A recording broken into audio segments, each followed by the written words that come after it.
A concrete pillar exploded beside Luca's head as the crowbar swung down from the sixth attacker, striking the exact spot where his skull had been less than a heartbeat before. Blood seeped from his split lip. His expensive black cashmere coat was torn open at the shoulder, and the dragon crest family tattoo on his chest showed through the shredded fabric. 6 masked men had driven him into a dead corner in the rain-flooded garage beneath La Stella restaurant, and even the boss of the Moretti family knew the math of survival was turning against him. His 2 bodyguards lay motionless on the concrete floor, their blood spreading into a dark pool under the flicker of buzzing neon lights. Then, she appeared.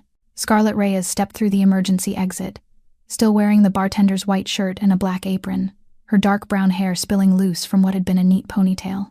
27 years old, olive-skinned, beautiful, and completely out of place in a world of violence and betrayal. The attackers did not even bother to glance at her, just an unlucky civilian who had wandered into the wrong place at the wrong time. They had no idea what they were looking at. "Go back inside," Luca ordered through clenched teeth as he dodged another swing. Scarlett did not move. Her amber eyes swept the scene with military precision. "Escape route. Weapons. Positions. They have you trapped in a cage," she said quietly. "Someone inside your circle sold you out." One of the men gave a harsh little laugh and turned toward her with casual menace. "The bartender thinks she is part of this." That was when everything changed. The first attacker lunged at her, thinking she would be easy prey. Scarlett moved like water, fluid, controlled, ruthless. She redirected his momentum, twisted his wrist with surgical precision, and slammed him into the concrete wall. His weapon clattered across the oil-slick garage floor. The whole garage fell silent, leaving only the echo of the impact. The remaining 5 men stood frozen, staring at the woman in a bartender's apron. They had no idea what they were looking at. Welcome to us. Tonight's story will make your heart tremble. Tell us in the comments where you are watching from, hit like, and subscribe to the channel so you do not miss the intense love stories every week. 2 seconds of silence stretched out like an entire century. The 5 remaining assassins stared at their partner lying motionless at the feet of the woman in an apron, and the contempt in their eyes slowly shifted into something close to fear. The leader, a huge man in a black mask with eyes as cold as steel, let out a roar and barked an order. "Kill that girl first." 3 of them charged Scarlett at the same time, while the other 2 kept pressing Luca. Scarlett had no weapon, no armor, only 14 months of trying to forget what she had once been trained to do. But muscle has a memory of its own. The first one swung his club. She slid to the side, used his momentum to pull him off balance, then smashed his head into a concrete pillar. The second pulled a knife. She stepped back at the exact moment the blade tore through the air in front of her face, then pivoted and drove a kick into his knee. The crack of bone rang out, and he went down screaming. The third was more careful, keeping his distance, his eyes measuring her as if he were looking at a dangerous animal. On the other side of the garage, Luca was fighting 2 attackers. Even wounded and exhausted, the Mafia boss still moved with the precision of someone raised around violence from childhood. He blocked a punch, answered with an elbow to the man's face, then turned and slipped away from a stab coming from behind. But he was slowing down, blood from the wound on his lip dripping onto the concrete. "Who are you?" Luca shouted over his shoulder as he slammed one assassin into the wall. "The one who will keep you alive long enough to answer my question." Scarlett shot back, dodging a punch and then driving a broken bottle she had grabbed from the trash into the third man's thigh. He screamed and collapsed, clutching his leg. 4 men were down. Only 2 left. But the leader did not panic. He pulled a gun from inside his jacket, aiming not at Luca, but straight at Scarlett. "You should have minded your own business, sweetheart." His finger tightened on the trigger. Everything happened in an instant. Scarlett saw the dark mouth of the barrel, saw the finger on the trigger, saw death racing toward her at a speed of 900 feet per second. She could not dodge in time, could not run. Then a dark shape cut across her vision.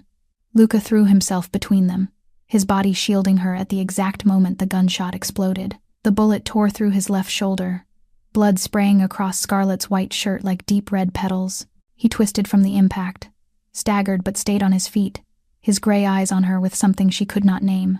A siren wailed in the distance. The leader glanced at his watch, then signaled the last man. "Fall back." They vanished into the darkness as fast as they had appeared. But before he disappeared completely, the leader turned and looked at Luca, sagging into Scarlett's arms. "This is only the beginning. Moretti, your family will fall." Then he was gone. Scarlett eased Luca down, her hands trying to press against the wound, pouring blood. "Why did you do that?" she asked, her voice trembling. "You do not even know who I am."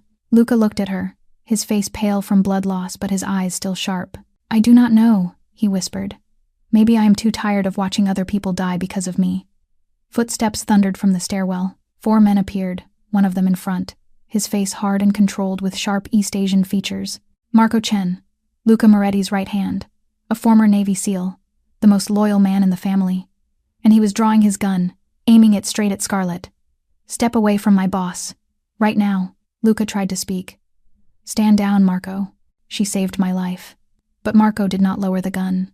His eyes swept the scene, the unconscious assassins, the scattered weapons, and the woman in a bartender's apron with blood on her hands. Who are you? Marco asked, his voice cold as ice. And for the first time in 14 months, Scarlett did not have a simple answer. The hospital's cold white lights made Scarlett narrow her eyes as she woke. She could not remember when she had passed out. Maybe when the Moretti family's private ambulance arrived and someone slipped a sedative into her arm. Now she was sitting in a luxurious room unlike any hospital she had ever seen, with a leather sofa, paintings on the walls, and 2 massive guards posted at the door. Her white shirt still carried Luca's blood, dried stiff and dark across her chest, like a reminder of what had happened. The door opened, and Marco Chen walked in, his face hard as stone. He threw a thick file onto the table in front of Scarlett, then sat in the chair across from her, watching her in silence for 10 seconds. A basic interrogation tactic she knew far too well. Scarlett Maria Reyes. Marco finally spoke, opening the file. Born in El Paso, Texas, 27 years old. He turned a page, his eyes never leaving her. Top of your class at the DEA Academy, Quantico. Specialized in undercover operations, cartel infiltration. Another page turned, and a photograph appeared of Scarlett in her DEA uniform, a few years younger, her eyes not yet carrying the darkness they held now. Operation Desperado, Marco read on, his voice like a sentence being handed down. El Paso, 3 agents killed, target disappeared. And you, he looked straight into Scarlett's eyes, led them into an ambush. I was the one who was betrayed, Scarlett replied, her voice cold. That is not what the report says, Marco countered. The report lies, people lie. I do not. Marco folded his arms, skeptical. Agent Torres, Agent Kim, Agent Vasquez, all dead. I know their names, Scarlett said, her voice trembling despite herself. I dream about them every night. Torres died in my arms. He was 52, with a daughter the same age as my sister. He told me to run. I did not listen. I stayed and watched them die one by one. So you did not set them up? There was a mole, inside the agency. I tried to tell my superiors, but they did not believe me. They blamed me, forced me to resign so the DEA would not face a scandal. No pension, no support, just a ruined name and 3 friends who are dead. Marco turned a few more pages, and Scarlett knew what was coming. Your father, Miguel Reyes, police, killed by a Mexican cartel when you were 16. Your mother, Isabella Reyes, suicide 2 years later. Your sister, Sofia Reyes, 22, severe psychological trauma, selective mutism since witnessing your mother's suicide. Currently living with you? With every line Marco read, Scarlett's jaw clenched tighter. She felt as if she were being stripped bare, layer by layer, every secret, every scar. You have every reason to hate criminals, Marco concluded. So why save one? I did not save a criminal. Scarlett rose to her feet, facing him. I saved a man who was about to die. There is a difference. In my world, Marco said, there is not. The door opening cut through the confrontation. Luca Moretti stood there, his shoulder wrapped in white bandages, his face pale, but his gray eyes still sharp as a blade. You should be resting, Marco said. Get out, Luca ordered, his voice not loud, yet carrying absolute authority. Sir, she is former DEA. We cannot trust. I said get out. Right now. Marco gave Scarlett one last look, warning written in his stare, then stepped out and shut the door behind him. The room sank into silence. Luca Moretti stood in front of her, wounded, dangerous, and looking at her as if she were a puzzle he refused to leave unsolved. Former DEA, Luca said quietly. Interesting. Now tell me, Agent Reyes, which side are you really on? Scarlett held Luca Moretti's gray eyes without flinching, the eyes of the man who had taken a bullet for her, and she wondered if this was the most intricate trap she had ever stepped into. I am not on anyone's side, she answered. The DEA threw me out like trash. I am just a bartender now. Luca moved closer, each step carrying the pain he was trying to hide. Bartenders do not fight like that. Bartenders do not read an attack like a tactical briefing. Bartenders do not have the eyes of someone who is killed. Scarlett did not back away. Then what do you want from me? The truth. Only that. Silence stretched between them, filled only by the steady, distant pulse of a heart monitor somewhere in the hospital. Then Scarlett exhaled, as if she had just decided to wager everything on a single card. The DEA blamed me for El Paso, she began. There was a mole on the team, but they needed a scapegoat. I was forced to resign so the agency would not face a scandal. No pension, no severance. Just a ruined name and 3 dead friends who haunt me every night. I came to Chicago to start over. La Stella was just a job. And tonight? Luca asked. Tonight I saw a man about to die. Old habits are hard to kill. Luca was silent for a long time, his gray eyes weighing every word as if it might be counterfeit. Then he went to the window and looked out at the Chicago night. And when he spoke, his voice carried something Scarlett had not expected. Weariness, loneliness, and an old pain that never truly closed. We are more alike than you think, Scarlett Reyes. We were both betrayed by people we trusted. Scarlett stayed quiet, waiting. And Luca began to tell his story. My father called me that afternoon. He said he had something he wanted to tell me, something about the future of this family. I was stuck in traffic. I arrived 20 minutes late. He stopped, his jaw tightening. When I got there, he was cold, sitting in his office, a glass of wine in his hand. The doctor said it was a heart attack. I knew it was not.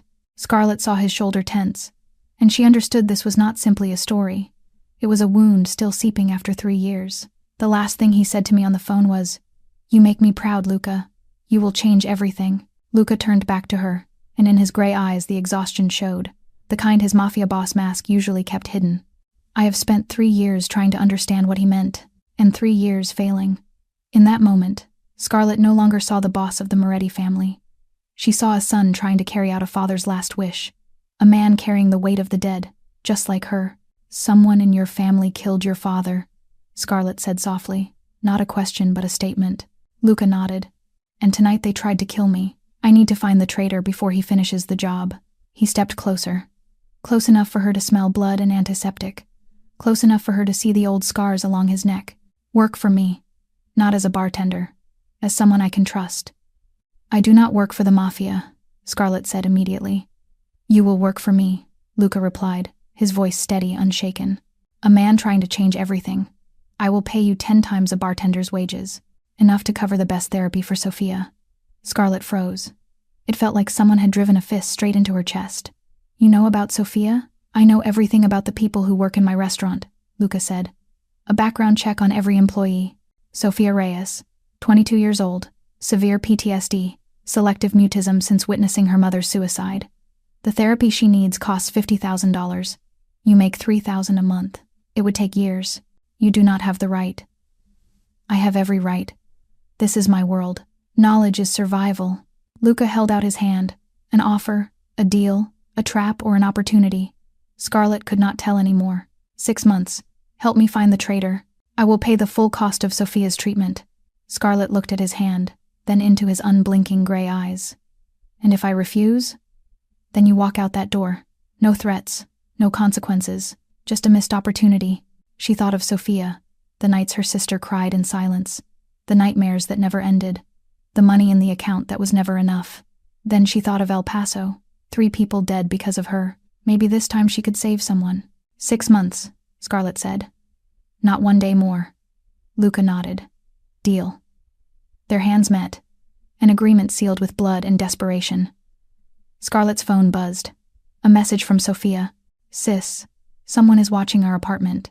I am scared." Scarlett's heart pounded. She looked up, met Luca's eyes, and she knew. The game had begun. "I need to go now," Scarlett said, her voice trembling as she read Sophia's message again.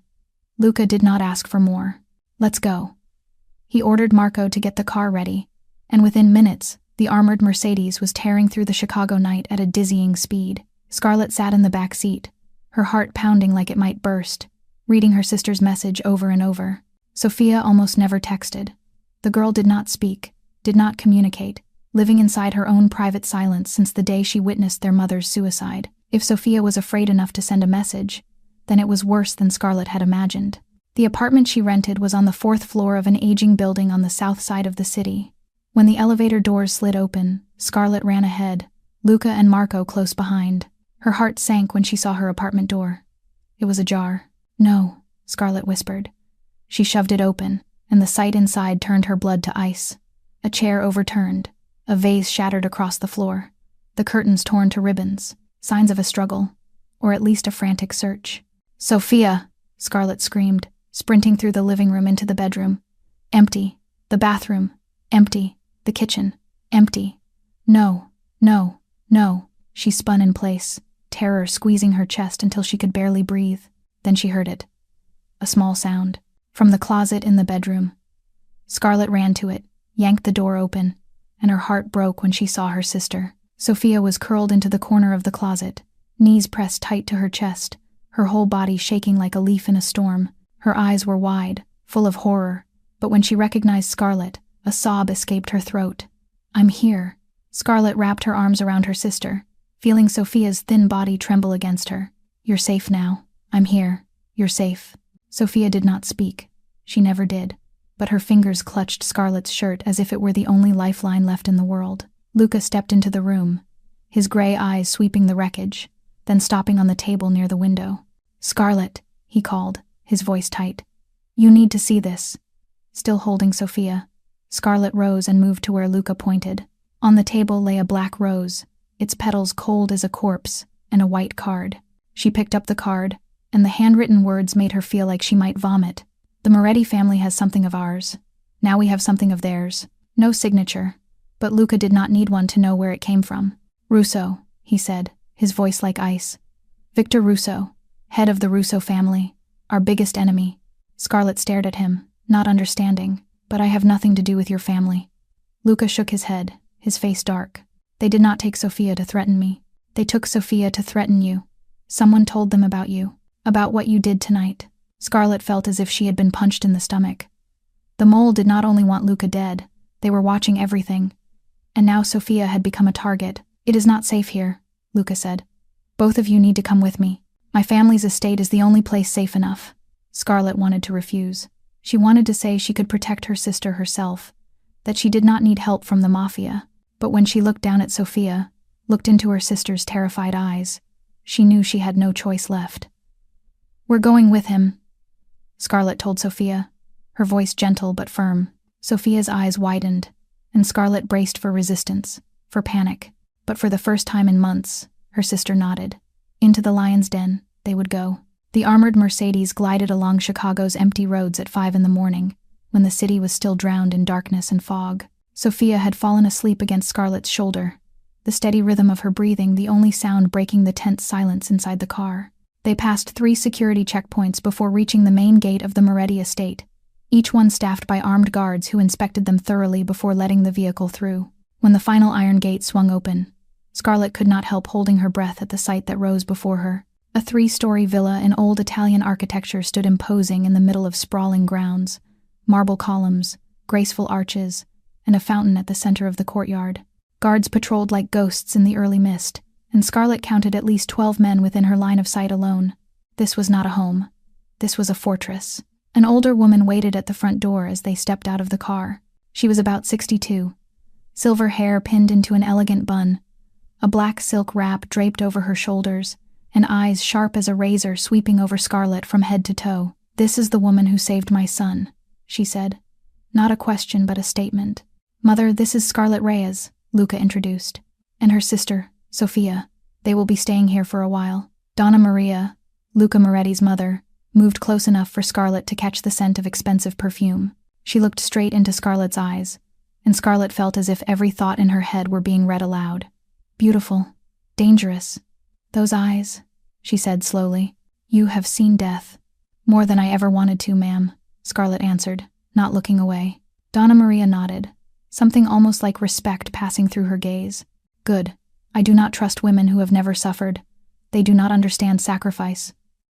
Then her eyes shifted to Sophia, and something strange happened. The chill on Donna Maria's face melted, replaced by a softness Scarlett had not expected. "And this must be Sophia," she said gently, as if speaking to a frightened bird. "She looks exhausted. Come, let me take you to see the flower garden. Mornings are beautiful here." Sophia looked at Scarlett, and when Scarlett nodded, her sister slowly followed Donna Maria, leaving Scarlett alone with Luca in the grand foyer. But they were not alone for long. Footsteps sounded on the staircase, and a young man came down. 32, handsome with a charming smile that could have made any woman falter, blue eyes like Luca's but warmer, kinder. "Brother, I heard about the attack. Are you all right?" The man hugged Luca, the worry on his face seeming sincere. "I'm fine, Dante. Thanks to her." Luca gestured toward Scarlett. Dante Moretti, Luca's younger brother, turned to her with a bright smile. "So you're the famous bartender. The whole family's been talking about you." Dante held out his hand, and Scarlett noticed his hand was warm, his grip firm but not threatening. "Thank you for saving my brother," Dante said, his gaze earnest. "I owe you everything." "I was just there," Scarlett replied. Dante laughed. "Then that's the luckiest coincidence in Moretti family history. Let me show you around. My brother needs rest, and you definitely need to know where you are." Luca nodded his agreement, and Scarlett found herself being guided down long hallways lined with old paintings, through rooms as grand as palace chambers. Dante talked as they walked, telling her the history of the house, his voice pleasant, friendly, nothing about him seeming suspicious, until they stopped at one particular room, the weapons gallery, antique swords, guns from different eras, and an impressive collection of knives displayed behind glass. Dante paused, studying Scarlett with open curiosity. "Do you know how to use any of these?" "I've seen a few things," Scarlett answered, her tone neutral. Then everything happened in a blink. Dante snatched a knife from the display and threw it straight at her, the motion lightning fast, dangerous, lethal. Scarlett's DEA instincts reacted before she could think. She caught the knife, the steel blade ice cold in her palm, stopping inches from her face. Her heart hammered, but her expression did not change. "Impressive," Dante said, the smile still on his lips, but his eyes had changed, sharper, more calculating. "Most people would scream." "I'm not most people," Scarlett said coldly, setting the knife down on the table. "No, you're not." Dante watched her for another second, as if confirming something in his mind. Then the friendliness returned, his smile bright again as though nothing had happened. "My brother chose the right person." They kept walking, and Scarlett forced herself to look normal even as her pulse stayed fast. As they passed a long corridor, Dante's phone rang. He glanced at the screen, and something flickered in his eyes before he smiled at Scarlett. "Excuse me, I need to take this call. Feel free to explore." Dante stepped away, but not far enough. Scarlett pretended to admire a painting on the wall, but her ears locked onto the low murmur of Dante's voice. "Everything is in place. Yes, she's exactly what we expected." Scarlett's blood turned to ice. "She's exactly what we expected. Not what I expected. We." Dante ended the call and turned back, the friendly smile still intact. "Sorry for the interruption. Let me take you to your room." Scarlett nodded, smiling politely, but inside she was memorizing every detail. "She's exactly what we expected." The words echoed in Scarlett's mind as Dante kept smiling warmly and walked on. He had known about her. Before the attack in the garage. Before tonight. The question was, how and why? Scarlett woke at 6 in the morning, an old habit from her days in the DEA that never changed, even though she had tried to live like a normal person for 14 months. She checked on Sophia first, her sister still sleeping deeply in the luxurious room beside hers, her face more peaceful than it had been in months. Maybe the protective walls of the Moretti estate gave the girl a sense of safety their worn old apartment never could. Scarlett decided to walk through the garden to learn the terrain, another habit from the DEA, years she could not let go. The early mist still clung to the roses, the air fresh and strangely calm. Then she saw Donna Maria. The older woman stood in the middle of the garden, moving through slow, flowing Tai Chi forms, silver hair loose over her shoulders, her face serene as if in meditation. Even at 62, every motion carried control and hidden strength. "You are up early," Donna Maria said, without turning, as if she had eyes in the back of her head. "Old habit," Scarlett replied. "You cannot sleep either." Donna Maria turned, a faint smile on her lips. "I have never slept well since my husband died. Sleep is for people without enemies. My husband used to say that." Scarlett was about to answer when it happened. 2 gunshots cracked from the eastern fence line, followed by a guard's scream and the sound of running feet. Red alarm lights flashed across the garden, sirens tearing apart the morning's peace. Scarlett's instincts fired instantly. She shoved Donna Maria down behind the nearest stone statue, her body shielding the older woman. "Get down and do not move." 3 dark figures appeared from the eastern fence line, moving with the coordination of trained men. They avoided the cameras, stayed clear of patrol routes, as if they knew the estate's security layout exactly. Scarlett had no gun, but she had 14 months of compressed rage and survival instincts honed through 2 tours in Afghanistan and countless anti-cartel operations. She grabbed a nearby garden shovel and waited. The first man came around the corner of a tree, and she moved. The shovel slammed into his knee with a horrifying crack. He dropped screaming, and she ripped the gun from his hand before he could react. 2 shots, and the other 2 attackers went down. 1 hit in the shoulder, 1 hit in the leg. Moretti guards finally arrived, a brief firefight erupting, but Scarlett no longer cared about them. Her eyes locked on the attacker wounded in the leg, crawling toward the east wing of the estate, toward Sophia's room. No. Scarlett ran, faster than she ever had in the DEA, faster than the night she ran from El Paso. She caught him just before the doorway into the east wing, and when he turned with a knife in his hand, she fired. The bullet tore through his shoulder. He crashed down, and Scarlett pinned him, the muzzle aimed at his head. "Who sent you?" she snarled. He did not answer. Instead, a strange smile spread across his lips, and before Scarlett could react, he bit down hard on his own tongue. Poison hidden in his tooth spread within seconds, his eyes rolling back, his body convulsing, and then going still. Scarlett sank back, her heart pounding like a drum. Marco Chen ran up, his face tight with tension.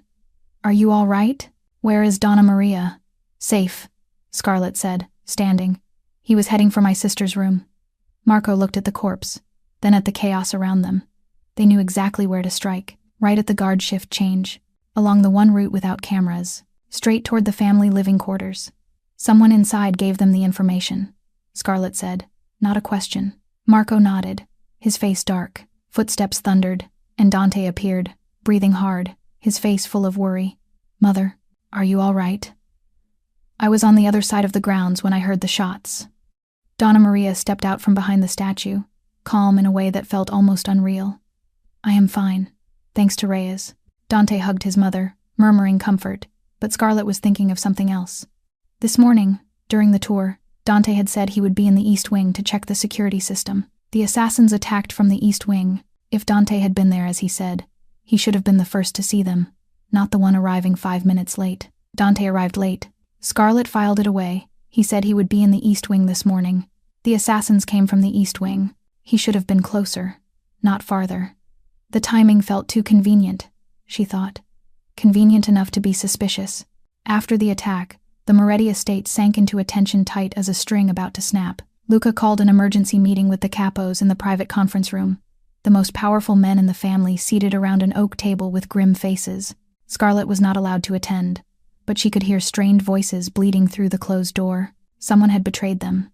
Someone on the inside had sold information, and that meant no one could be trusted anymore. While she waited, Scarlett went to check on Sophia, and what she saw warmed her heart in the middle of the storm. Her sister was sitting in the garden with Donna Maria, the 2 of them arranging flowers into a porcelain vase. Sophia still did not speak, but when Donna Maria told some story about roses, the girl's mouth curved. A smile. Small, fragile, but the first smile Sophia had shown in months. Scarlett had to turn away to hide the tears rising in her eyes. She was standing alone in the hallway when Luca found her. "The meeting is over?" she asked. "No conclusions," he replied, weariness plain on his handsome face. "Everyone suspects everyone. That is exactly what the traitor wants." He looked at her, his gray eyes softening. "Will you take a walk with me? I need to escape these walls for a while." They went into the rose garden behind the estate, where deep red blooms and pure white ones intertwined, forming a small maze of scent and color. Afternoon sunlight filtered through the leaves, laying golden ribbons across the stone path. If she did not know this was the home of a Mafia family, Scarlett could have believed she was walking through a fairy tale garden. "You saved my mother today," Luca said, breaking the silence. "That is the second time in 2 days you have saved someone in my family." "I did what needed to be done," Scarlett said. "No." Luca stopped and turned to her. "You did more than that. You did not have to risk your life for people you do not know, and yet you did." "Maybe I am too tired of standing by and watching other people die," Scarlett said, repeating the very words he had spoken to her in the garage the night before. Luca watched her, something flickering through his gray eyes. He stepped closer, close enough for her to catch the scent of sandalwood and antiseptic from the bandage still wrapped around his shoulder. "You are the first person in years to look at me and not see a monster," he said quietly. "Maybe I see the monster," Scarlett replied, her voice lower than she realized. Maybe I just do not care. Luca's hand rose, gently touching her cheek, his warm fingers brushing her skin and stealing Scarlett's breath. They stood there in the rose garden, the world around them seeming to stop turning. Then footsteps shattered the moment. Marco Chen appeared at the end of the path, his face tight. "Sorry to interrupt," he said, his voice not sounding sorry at all. "But we have a problem." Luca stepped back, the Mafia boss mask snapping back into place.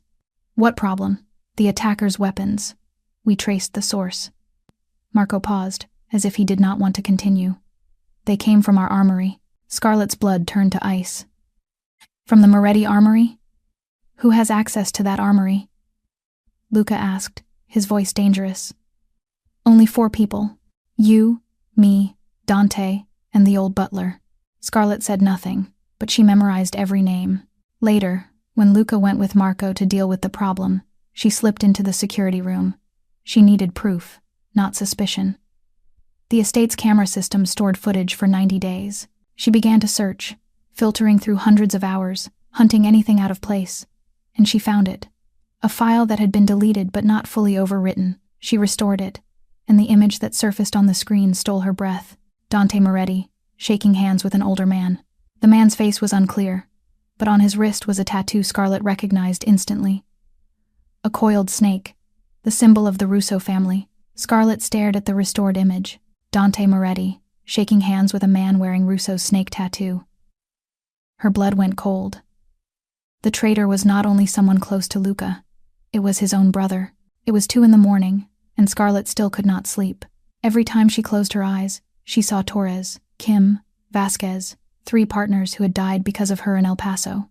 They stared at her with empty eyes, mouths open but no sound coming out, only blood. She jolted upright, her shirt soaked through with sweat, and decided to go downstairs instead of lying there and watching the ceiling for one more second. The Moretti estate's library was a vast room with bookshelves that climbed to the ceiling, a fireplace crackling softly, and the scent of old oak braided with paper. Scarlett did not expect anyone to be there before her. Luca was seated in an armchair by the fire, a glass of whiskey in his hand, flame light dancing over his tired face. He looked up when she entered, not surprised, as if he had known she would come. "Can't sleep either?" he asked. "I've never been able to sleep," she replied, stepping in and taking the chair across from him. "Nightmares?" "Always." Luca nodded, as if he understood exactly what she meant. "I dream about my father every night. He's sitting in his office, a glass in his hand, and when I run to him, he's already cold. I try to hold his hand, but he keeps slipping away, slipping away." Scarlett watched him, seeing the pain his Mafia boss mask usually hid. "I dream about my partners," she said, her voice low. "They look at me and ask why I didn't save them, and I don't have an answer." They stood in the firelight, 2 strangers who understood each other's pain more than anyone else ever could. Luca set his whiskey down on the table and rose, stepping closer to her. Scarlett stood too, as if pulled toward him by a gravity she could not resist.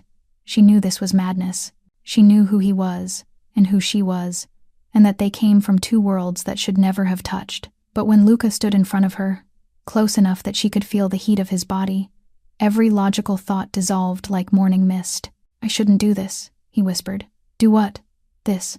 He kissed her, softly, testing, as if she were something precious that might shatter if he was not careful. His mouth was warm against hers, and Scarlett felt the world fall away. She slipped her arms around his neck, drew him closer, and the kiss deepened, more desperate, like 2 people drowning and clinging to each other just to stay alive. When they broke apart, they were both breathing hard, forehead to forehead. "This is dangerous," Scarlett said, her voice shaking. "I know," Luca answered. "I don't care. Neither do I." They stood there a moment longer, and Scarlett knew this was the moment. If she did not speak now, she never would. The photo on her phone felt like it was burning through her pocket. "Luca, there's something I need to show you."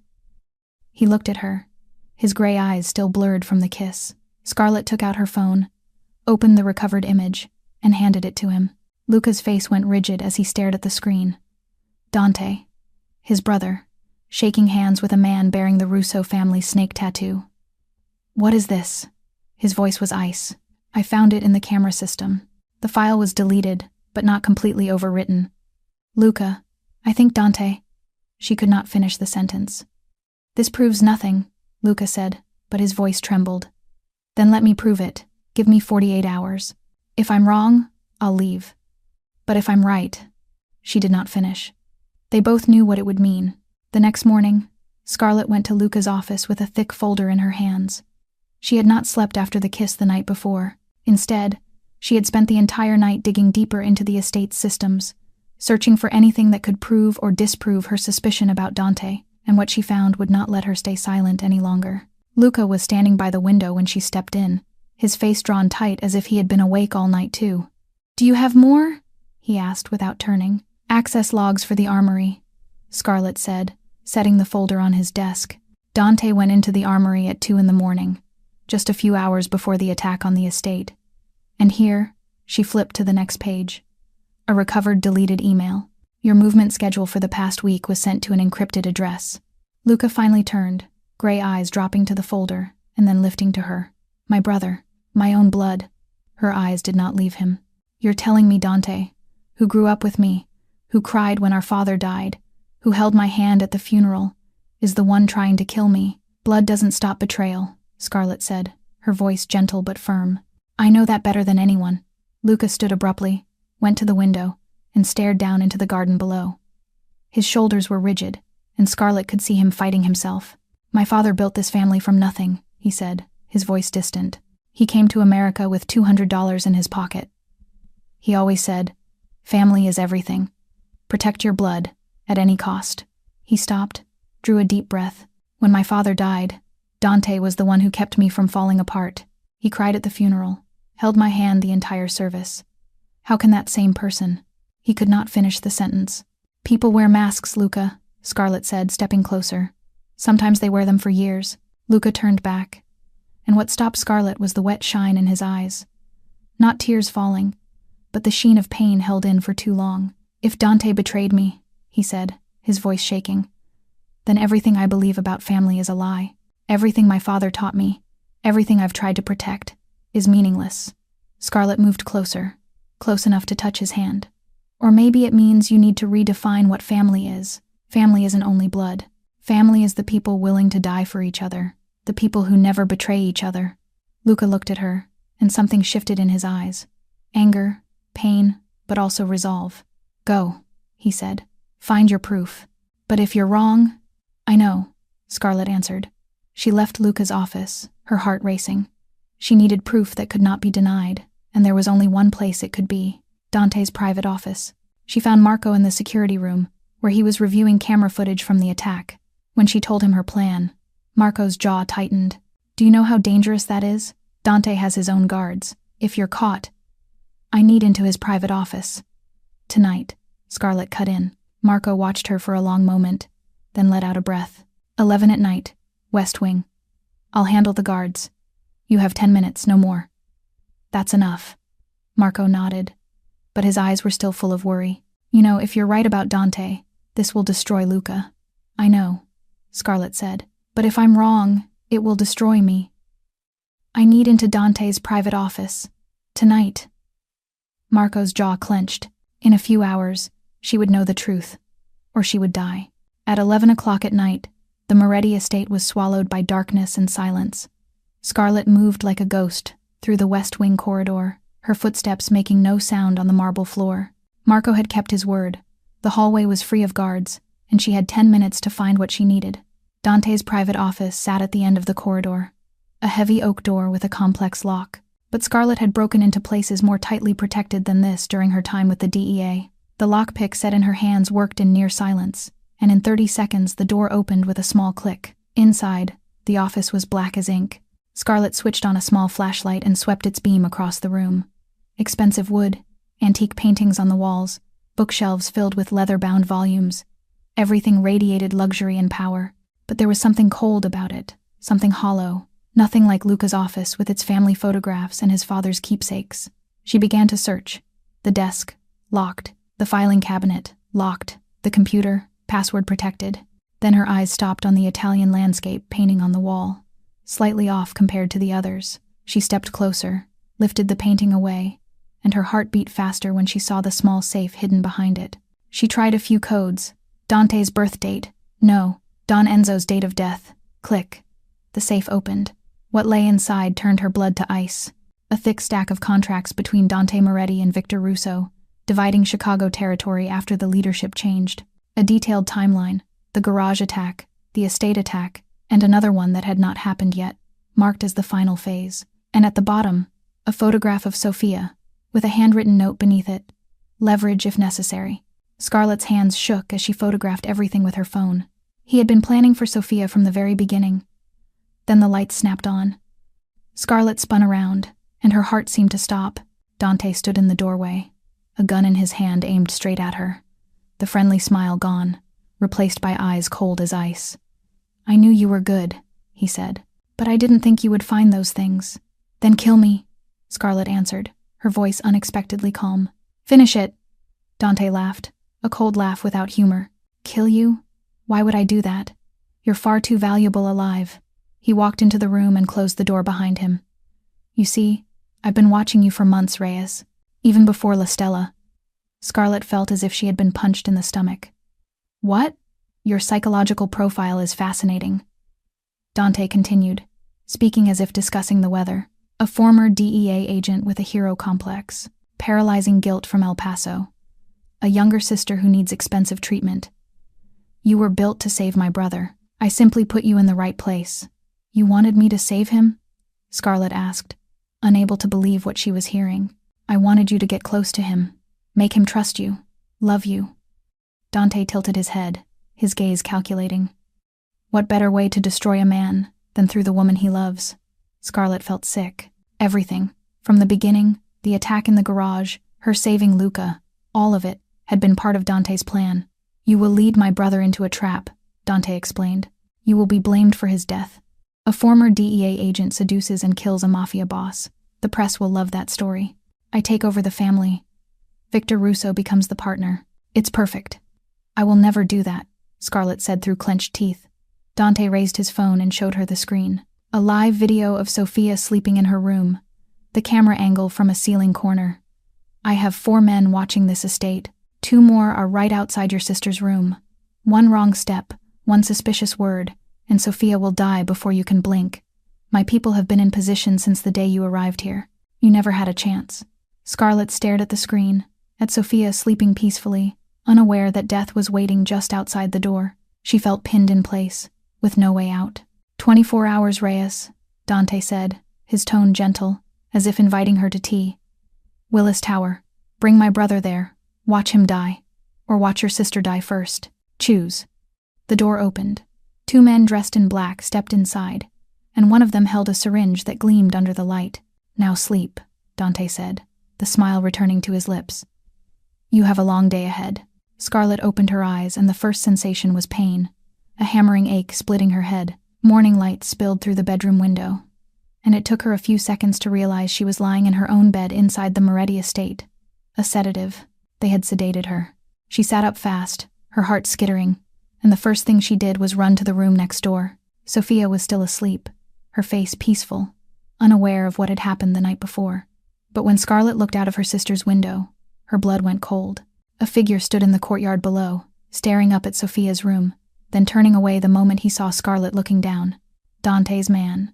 She went back to her own room, forcing herself to control her quick, ragged breathing, and began to watch more closely what was unfolding around her. The gardener she had seen yesterday was trimming hedges below, but his eyes lingered on her too long before he looked away. The assistant cook she had seen in the kitchen was walking down the hallway now, pausing a fraction of a second near Scarlett's door before moving on. And there was a new guard she had never seen before, not one of Marco's men, standing at the end of the corridor like a statue. Dante had planted people everywhere. His surveillance web had wrapped itself around her and Sophia without her ever realizing it. Her phone buzzed, a message from an unknown number, with a video attached. Scarlett opened it and nearly dropped the phone. The video showed Sophia sleeping, filmed from the ceiling corner of the bedroom, which meant a camera had been installed inside her sister's room. Dante's voice came through the video, cold and triumphant. "See, I keep my promises. For now." Scarlett sank onto the edge of the bed, feeling as if the entire world were collapsing around her. There was no way to run, no way to warn Luca without being seen. Dante had eyes everywhere, and Sophia was a hostage inside this very house. There was only one choice: play by his rules until she found a way to break the game. But she was not completely alone. There was still Marco. She needed to contact him without being detected. At breakfast, Scarlett forced herself to look normal, even though she was boiling inside. She wrote a short line on a small piece of paper, folded it, and hid it in her napkin. When she passed Marco in the hallway, she deliberately bumped into him, slipping the napkin into his hand in a single heartbeat. Laundry room, 3 in the afternoon. Alone. Marco did not react, his face still stone cold, as if nothing had happened, but Scarlett knew he understood. At 3 in the afternoon, the laundry room in the basement, the only place in the estate without cameras, according to what Marco had once told her. Scarlett got there 5 minutes early, her heart pounding like a drum. When Marco arrived and closed the door behind him, only then did she dare to breathe out. "I know about Dante," Marco said before she could speak. "I've known for 3 months." Scarlett stared at him, disbelief crashing through her. "What? Why didn't you say anything?" "No proof. Only suspicion. Dante is careful." Marco leaned against the wall, his expression tight. "I've been building a file in silence, waiting for him to make a mistake." "He just made one," Scarlett said. "He told me everything. He killed his father. He's working with Russo. And he wants me to lead Luca into a trap at Willis Tower within 24 hours. Scarlett told him everything fast, Dante's plan. Sophia used as leverage, the surveillance web everywhere. By the time she finished, Marco's face was hard as stone. "He has Sophia. He has people everywhere. If we make the wrong move, then we don't make the wrong move." Marco cut in, his eyes sharpening. "Dante thinks he's the hunter. We're going to make him the prey." For the first time in hours, Scarlett felt something like hope. Marco studied Scarlett in the dim light of the laundry room, his face more severe than she had ever seen it. "We can't tell Luca," he said. "Dante has spies watching his every step. If Luca knows and reacts the wrong way, everything ends before it even begins." "Then what do we do?" Scarlett asked, forcing the desperation out of her voice. Marco let out a slow breath, as if weighing whether he should reveal something at all. Then he spoke. "I've prepared for something like this. 15 men, all personally selected by me. None of them have ties to Dante's network. 3 snipers, former military, loyal to me, not to the family." Scarlett stared at him, unable to hide her surprise. "How did you know to prepare?" Marco was silent for a moment, his eyes going distant, as if looking back through time. "Don Enzo. Before he died, he called me. He said, 'Watch Dante. There's something wrong with that boy.'" Scarlett felt as if someone had poured ice water down her spine. Luca's father had known. Before he died, he had known. "I've been watching ever since," Marco went on. 3 years. But Dante was too careful. He left no trace. Until now. "So what's the plan?" Scarlett asked, resolve returning to her voice. "You do what Dante asked," Marco said, his tone like he was reading a battle plan. "You bring Luca to Willis Tower. My team will take positions before Dante arrives. 3 snipers on nearby buildings, 12 men inside the tower, covering every entrance and exit. When Dante shows himself and confesses in front of Luca, we cut the lights. In the chaos, priority 1 is getting Sophia out. Priority 2 is taking Dante alive." Scarlett nodded, but she knew there were too many variables. "What about Dante's men?" Marco looked at her without flinching. "I won't lie to you. This is dangerous. Dante has his own team. If anything goes wrong, Sophia dies. Luca dies." Scarlett cut in, her voice steel even as she was breaking inside. Marco watched her for a long moment, then said something she did not expect. "You can leave. Take Sophia. Disappear. I can help you do it. A new identity. A new life. Dante will never find you." Scarlett thought about it. Run. Save Sophia. Leave Luca to his fate. She could do that. She should do that. It was the most sensible choice, but when she closed her eyes, she saw Luca's face. His gray eyes in that garage, the night he threw himself in front of the bullet for her. The kiss in the library, gentle and desperate. His voice when he said, "You're the first person in years to look at me and not see a monster, and let Dante win. Let him kill his own brother." Scarlett opened her eyes and looked straight at Marco. "No, I can't." Marco studied her, something flickering through his gaze, maybe respect. "You truly love him. Is that surprising?" Marco shook his head, a faint smile passing over his mouth. "No, just unexpected." They fell silent for a moment, then Scarlett spoke. "Tomorrow night, 9 in the evening, Willis Tower." Marco nodded. "My team will be in position at 8. But Scarlett." He stopped, and when he continued, his voice was heavy. "If this fails, there's no backup. No second chance. Scarlett knew. God, she knew.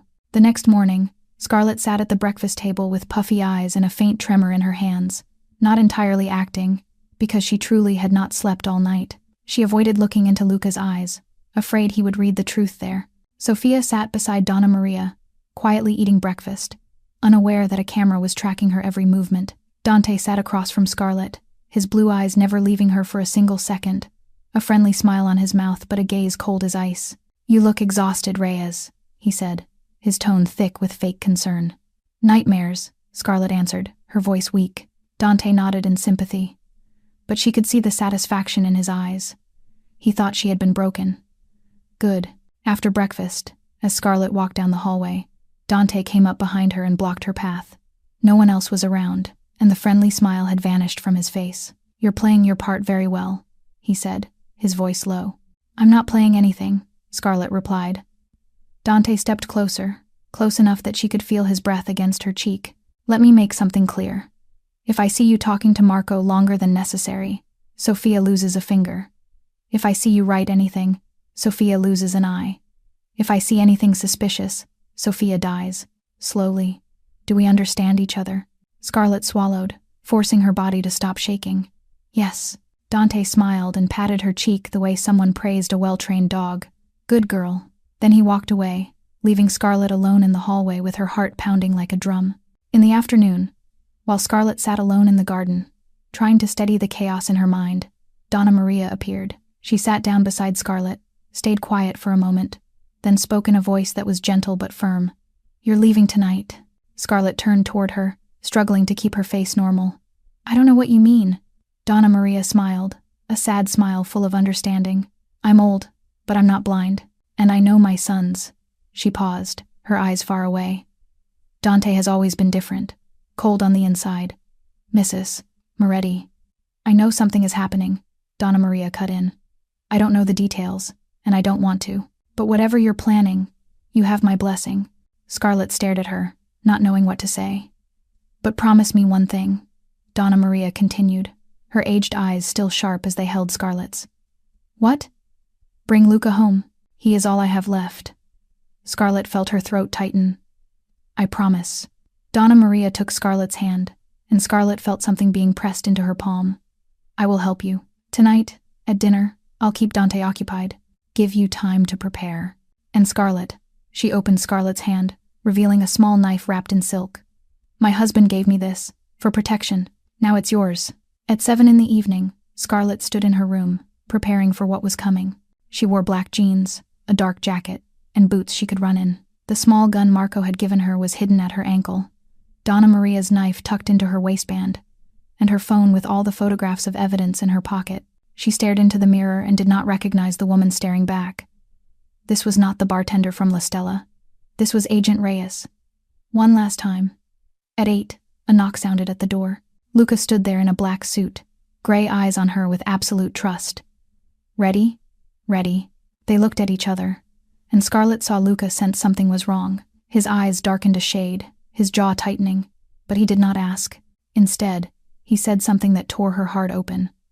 "I trust you, more than anyone." The words hit Scarlett like a knife to the chest.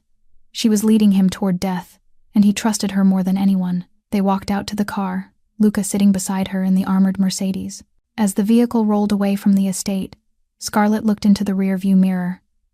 Donna Maria stood at the window, her silhouette framed by the house's warm yellow light. She lifted her hand, a blessing, a farewell, a prayer. "Please let this work," Scarlett whispered.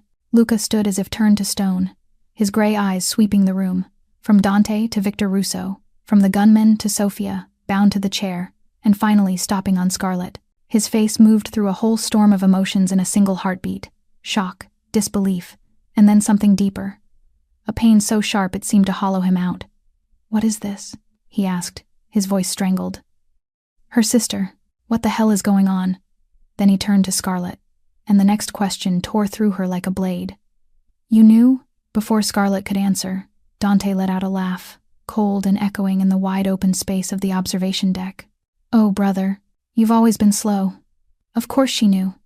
She's the one who brought you here." Luca stared at his brother, his face hard as stone. "Why, Dante? Why?"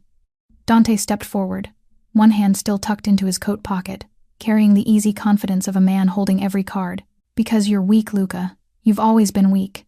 You want to take our family legitimate, build real estate, open clean casinos. He gave a contemptuous snort. Our father had the same sickness.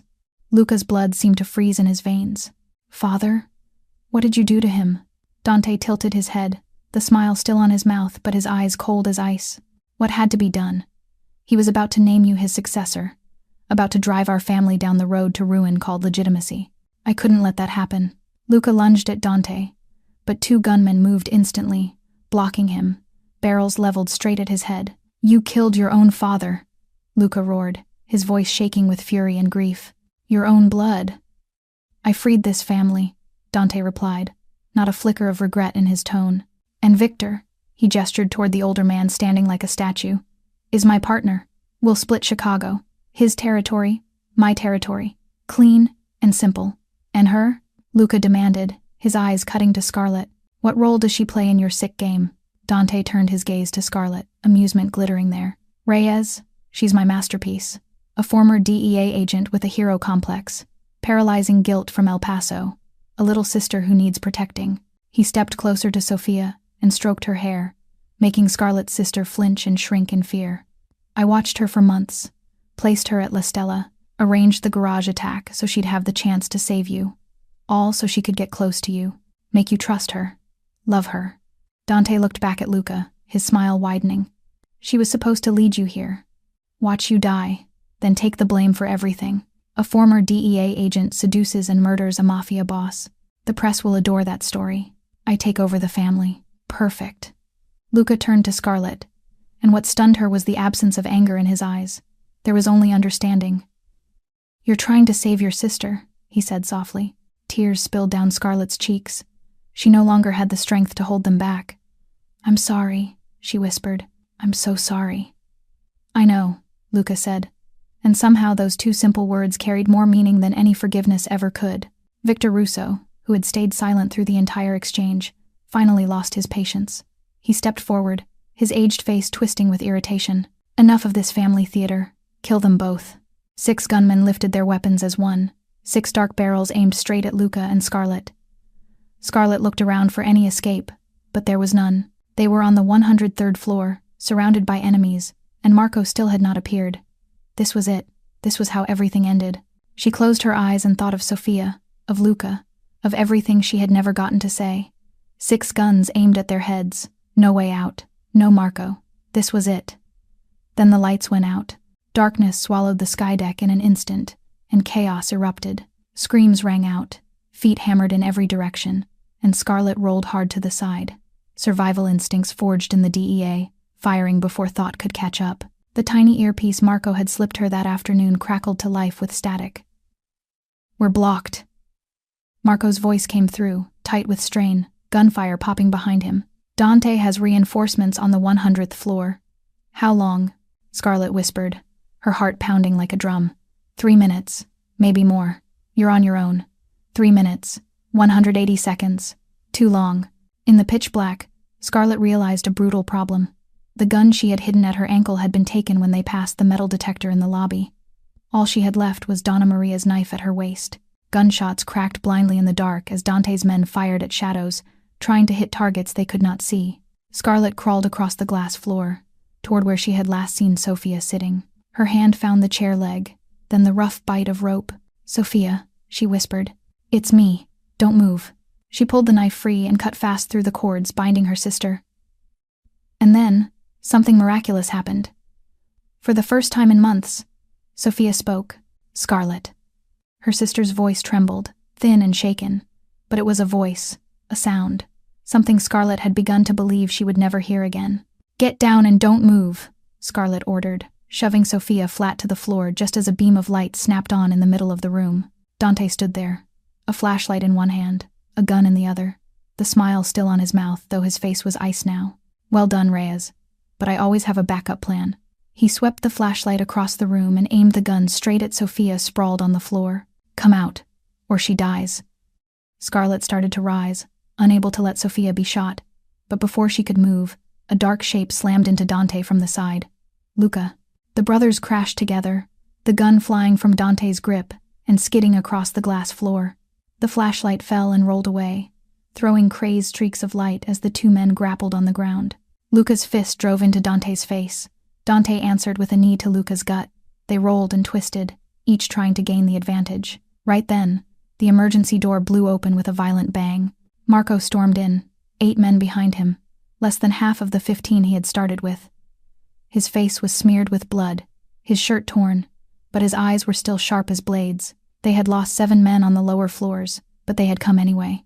A firefight exploded instantly, Marco's team colliding with Dante's gunmen in a blur of gunshots and screams.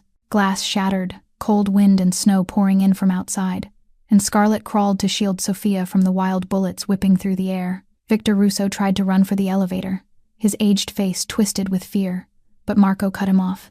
The fight was short. Marco was faster, even wounded, and one punch to the jaw was enough to drop the Russo boss to the floor. "Stay down, old man," Marco snarled, one hand pressing hard against his bleeding shoulder. But in the chaos, Scarlett saw something that turned her blood to ice. Dante had slipped free of Luca, and he was moving toward the door to the roof in the corner of the room. "Luca, Dante is running," Scarlett shouted. Luca turned just in time to see his brother vanish through the door. Without hesitation, he chased after him. Scarlett grabbed a gun off the floor and ran after them, her heart pounding like it might burst. Somewhere behind her, Marco was bleeding. Somewhere behind her, Sofia was crying. But this had to end. Tonight, the roof of Willis Tower was an icy hell. Snow fell thick and fast. The wind shrieked like a demon's howl, and Chicago stretched 1,300 feet below, a glittering sea of lights, indifferent to the tragedy unfolding high above. Dante stood at the edge of the roof, a gun in his hand, his face twisted with rage and madness. Facing him was Luca, gun in hand as well, blood from the old shoulder wound seeping through his black suit. "You were always the loved one," Dante screamed over the wind. "Father loved you. Mother was proud of you. And I was just the shadow. Always the shadow. I'll give you anything," Luca said, his voice trembling not from the cold. "I don't want anything from you," Dante shouted, his eyes bloodshot. "I want what belongs to me. Power. Respect. Everything that should have been mine. You killed Father for power? I freed this family." Dante tightened his grip on the gun. "Father was weak, like you. He wanted to go legitimate, build something clean. But we weren't born to be clean, Luca. We were born to rule." He pulled the trigger. The bullet ripped through the air and slammed into Luca's left shoulder, the exact place of the old wound from the night in the garage. Luca cried out in pain, stumbling back, but he kept his footing. He lifted his gun, aimed at Dante, but when his finger touched the trigger, he hesitated. The shot went wide, deliberately, slicing past Dante's ear by only inches. "Still can't kill your own brother?" Dante laughed. "Wild." "Yes." Luca lowered his gun, his voice suddenly calm. "I can't. But not because I'm weak, because killing you would make me you, and I would rather die than become that. Then die." Dante squeezed the trigger. Click. The gun jammed. Panic warped his face. He hurled the useless weapon away and yanked a knife from his coat, charging Luca with a feral snarl. The brothers crashed together on the slick, snow-covered roof. Dante stabbed downward. Luca blocked. They rolled and fought, each trying to gain the advantage.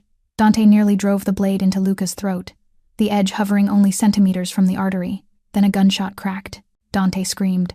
The knife flew from his hand, and he collapsed into the snow, blood pouring from his shoulder. Scarlett stood a few yards away, the gun in her hand still smoking, her amber eyes cold as ice. "He'll never stop, Luca."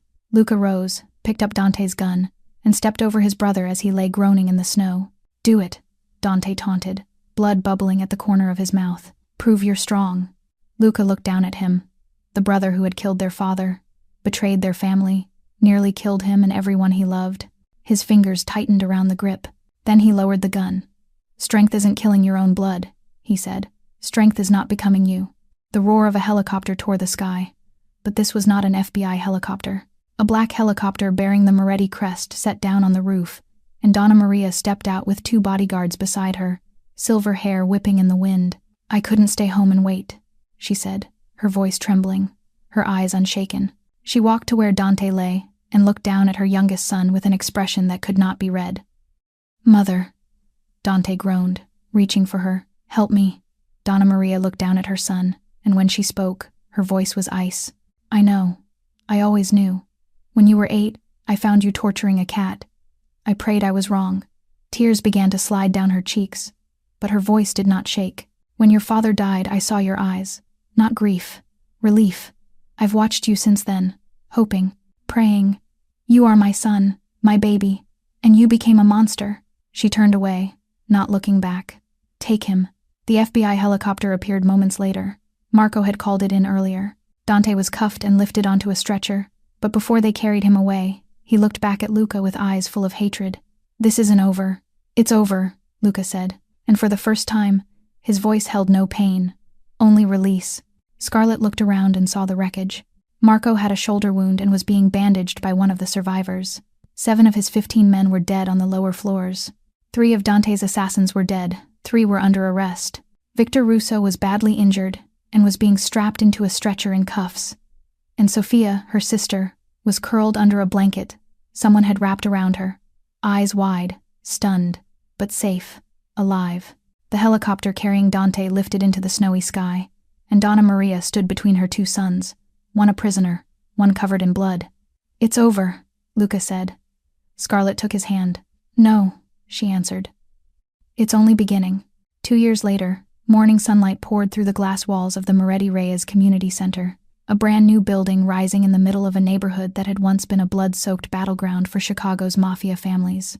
Inside, Scarlett stood before a group of 15 women, all in workout clothes, their eyes locked on every movement she demonstrated. Remember, the goal isn't to win, she said, her voice clear and confident.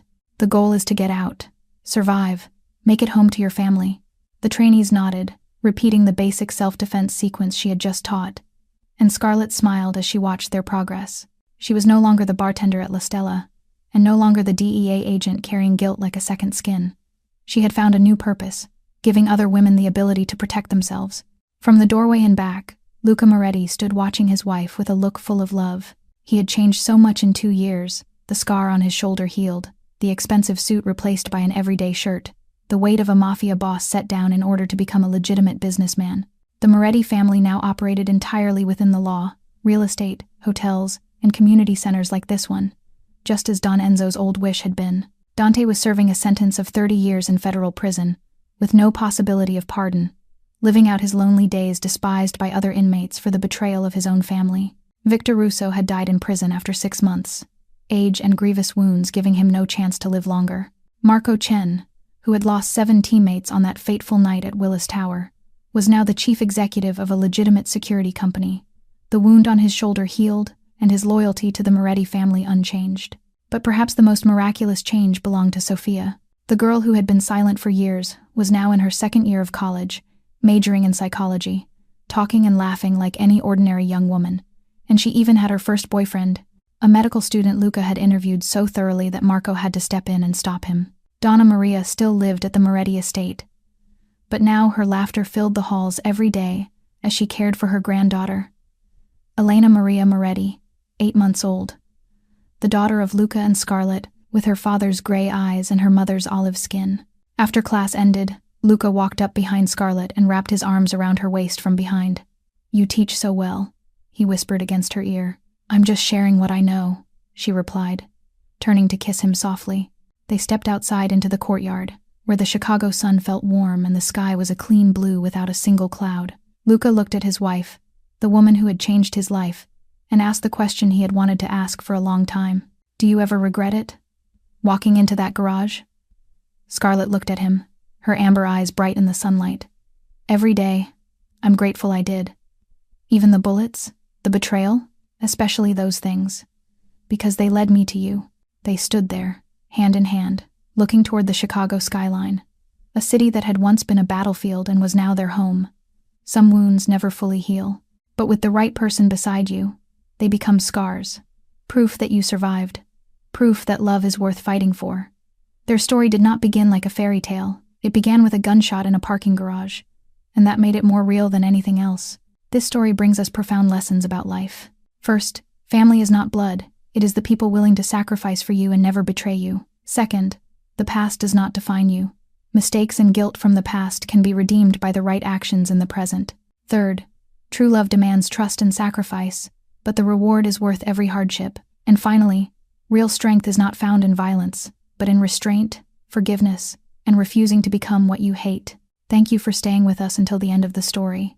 Italian Mafia Lovers has many more intense love stories waiting for you. How do you feel about this story? Did you empathize with Scarlett when she had to make impossible choices? Or did you understand Luca's pain when he was betrayed by his own brother? In our real lives, we also face betrayal, hard decisions, and the question of what family truly means. Share your feelings in the comments below. We want to hear the thoughts from deep in your hearts. Do not forget to subscribe to the channel, hit like, and share this video, so we have more motivation to bring you compelling stories every day. Wishing everyone watching this video good health, a joyful life, and days filled with peace and happiness beside the people you love. Goodbye, and see you again in the next video.